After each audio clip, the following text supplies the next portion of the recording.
नमस्कार, आप देख रहे हैं 2022 का महादंगल। मैं हूं आपके साथ अनुराग दीक्षित। यूपी विधानसभा चुनाव से पहले यूपी की सियासी बड़ी खबर और उसका मतलब हम आपको बताते हैं अपनी इस खास पेशकश 2022 के महादंगल में।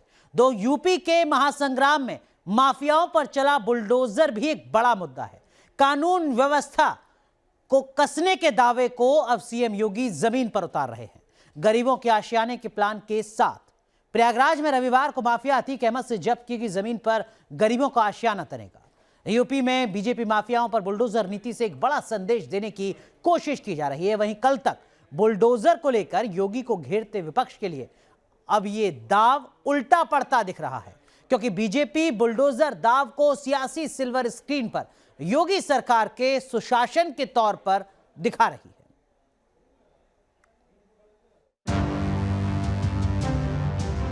अवैध कमाई पर अब सरकार का बुलडोजर चल रहा है। आज जब उस माफिया पर बुलडोजर चलता है, मैंने खबर में पढ़ा कि कहाँ इलाहाबाद में वो क्या किसका माफिया का था, बुलडोजर चला दिया। कभी यहाँ सुनता हूँ बुलडोजर, कभी वहाँ सुनता हूँ बुलडोजर, सभी जगह बुलडोजर चल रहा है। बिसात यूपी की है और मुद्दा है बुलडोजर। माफियाओं की धड़कनें बढ़ी हैं। अपराध के चोर दरवाजे से सियासी गलियारे में एंट्री मारने वाले बड़े भारी सूरमा अब सलाखों के पीछे हैं और उनकी अवैध संपत्ति पर दौड़ लगा रहा है। माफियाओं पर शिकंजा और कानून का राज भाजपा के एजेंडे में सबसे ऊपर रहा। यही वजह रही कि माफियाओं की अवैध संपत्तियों को न सिर्फ योगी के बुलडोजर ने धूल में मिलाया, बल्कि चुनाव से ठीक पहले बुलडोजर के सहारे योगी सरकार ने एक बड़ा दांव खेला है। योगी के बुलडोजर दाव ने यूपी के महादंगल में अच्छे अच्छों की जमीन हिलाकर रख दी है। इधर माफियाओं से खाली कराई गई जमीनों पर योगी गरीबों के लिए फ्लैट्स का भूमि पूजन कर रहे हैं, तो उधर खिसियाया विपक्ष सरकार बनने पर बुलडोजर की दिशा बदल देने के वायदे करता फिर रहा है। सरकार बदलेगी, अधिकारी भी बदलेंगे।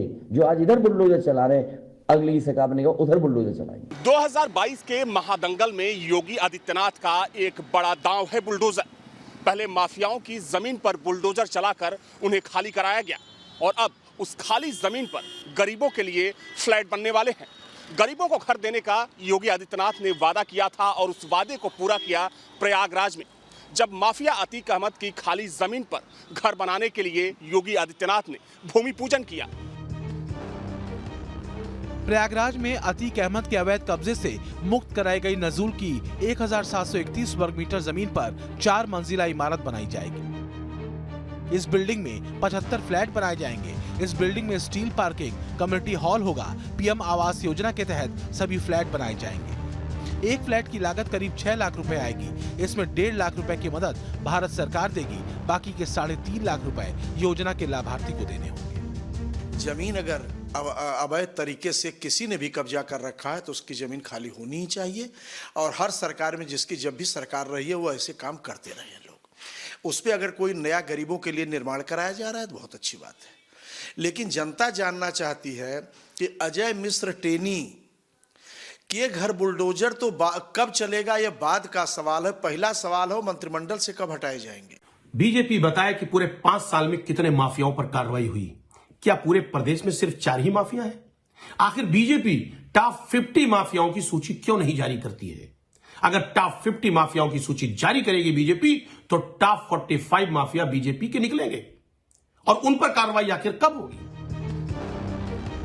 यूपी में कानून व्यवस्था को टाइट करने का मुद्दा पिछले चुनाव में बीजेपी के एजेंडे में टॉप प्रायोरिटीज में रहा है। सीएम योगी ने माफियाओं और भू माफियाओं पर न सिर्फ नकेल कसी, बल्कि उनसे जब्त की गई अवैध संपत्तियों पर गरीबों के लिए मकान बनाने का एक बड़ा दांव भी चल दिया है।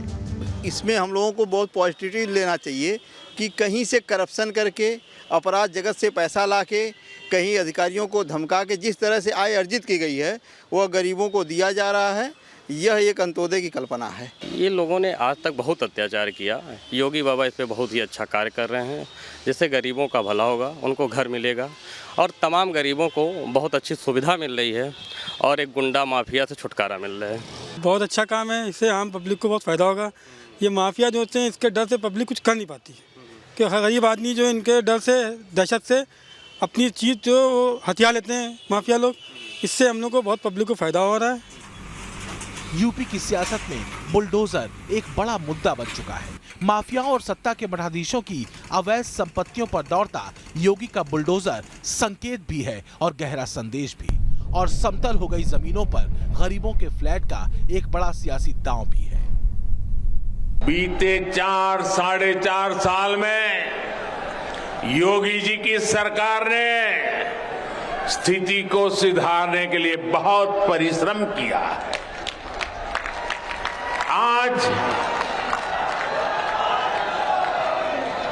आज जब उस माफिया पर बुलडोजर चलता है,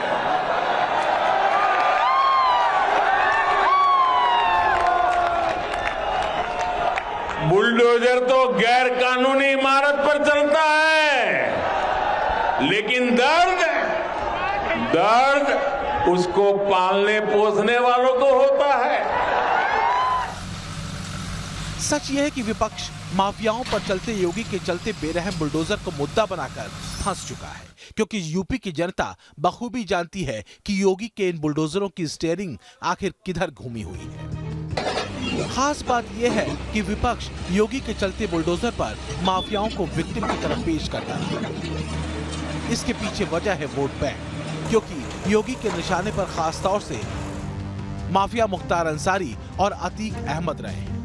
मुख्तार पर नकेल कसकर योगी सरकार ने उसकी सालाना 41 करोड़ की अवैध कमाई को बंद कराया। मुख्तार गिरोह के 97 सदस्यों की गिरफ्तारी हुई। उसके गिरोह के 75 लोगों के खिलाफ गैंगस्टर एक्ट के तहत कार्रवाई की गई। मुख्तार अंसारी फिलहाल बांदा जेल में बंद है। मुख्तार पर 50 से ज्यादा मुकदमे चल रहे हैं। इसी तरह योगी के बुलडोजर की तगड़ी चोट लगी है प्रयागराज के माफिया अतीक अहमद को, जो फिलहाल गुजरात के अहमदाबाद जेल में बंद है।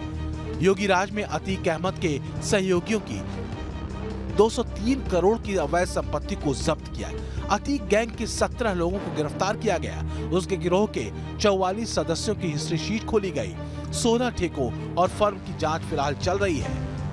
अतीक अहमद, उसके परिजन और सहयोगियों की 31 संपत्तियों की जांच ईडी, आयकर विभाग और ईओडब्ल्यू कर रहा है। यूपी के महादंगल में खेल रात और दिन का है, काले और सफेद का है, अच्छे और बुरे का है। कम से कम बीजेपी तो इसी तर्ज पर यूपी के महासंग्राम को कस रही है। वो बुलडोजर पॉलिटिक्स का फर्क दिखाना चाहती है। 2017 से पहले और बाद का फर्क बताना चाहती है। एक वो राज जिसमें माफिया फले फूले, और दूसरा योगी राज जिसमें माफियाओं की जमीन पर गरीबों के घर। लखनऊ से अविनाश सिंह के साथ टीम न्यूज़ नेशन।